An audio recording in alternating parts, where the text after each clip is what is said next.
Hello everybody, this is Candy77266 and I'm here with a plush review of Sonic the Hedgehog. So this is a 9-inch Sonic the Hedgehog plush. I got it from Japan. I bought it off of eBay for $31,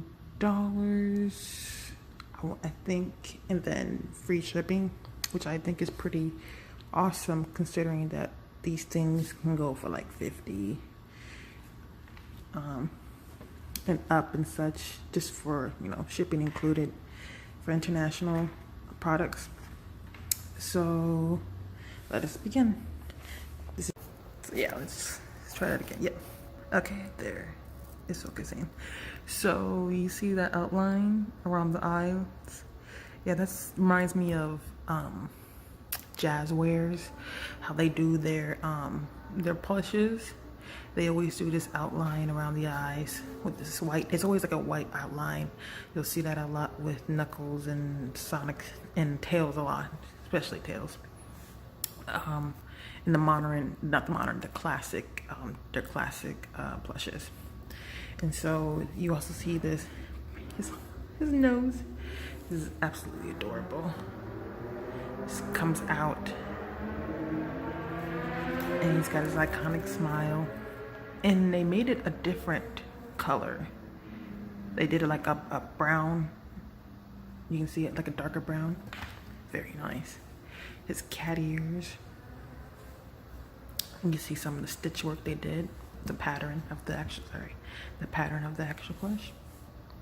And he's got his quills, all of his quills. And then 2 in the back and his tail. Very nice.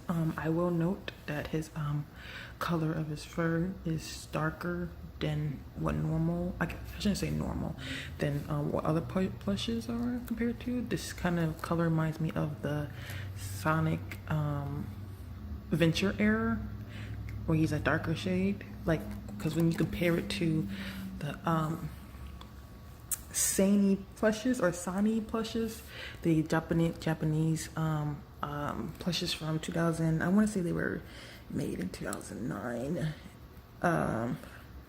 with Sonic, Shadow, and Knuckles and Amy. This is kind of what this reminds me of.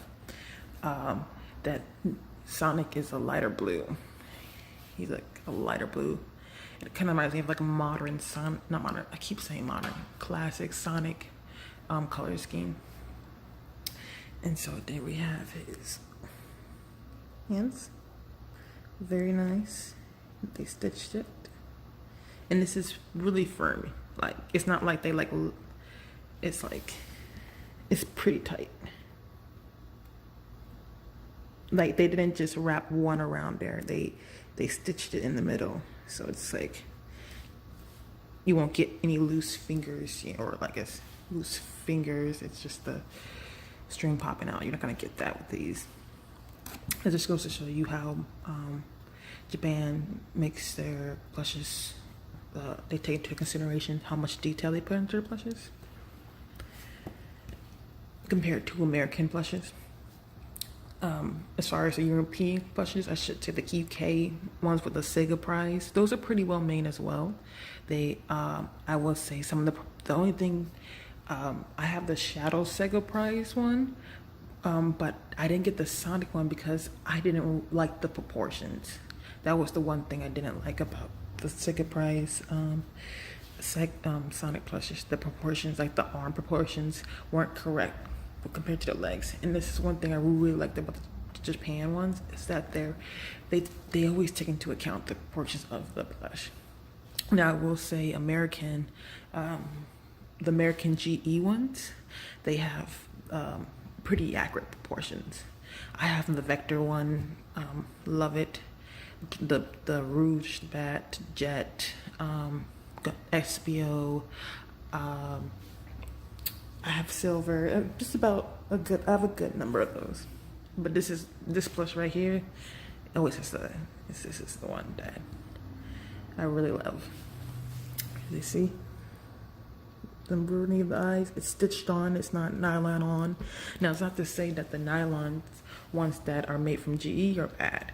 It's just I'm always scared that if I were like, you know, scratch at it, that the ink will come off, or the ink, the printed eye would come off. And so I'm very peculiar and cautious with this. I feel like these can go through a lot of, you know, just like throwing around and they'll still be good. So we have the feet, they stitched on.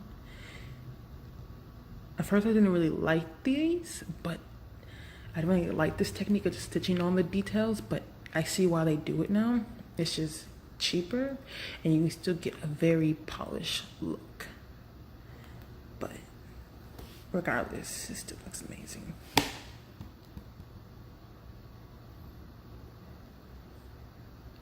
See? Get the foot. And the reason why I chose to do this Sonic for my first one review is because I don't see any videos of him. I don't see people making any videos of this plush in particular. And he's authentic. Like, he's not at all like a bootleg or anything. Like, this is his tag. Like, I don't see a lot of like the big creators doing a plush review of him, or maybe they did and I just, you know, missed it. But it's his bag. He's licensed by Sega, so this is a real tag, and this to his touch tag. Very nice. I think this is one of the few that are actually blue. Let's see. But yeah, so that is him. He is my favorite. Plush. Well, you know, I shouldn't say that because my Shadow Sega Prize plush is pretty much up there. But yeah. So this is I think when I bought this, they titled it like SK Sonic Pleasure of some sort, like type S, which I think is like type small.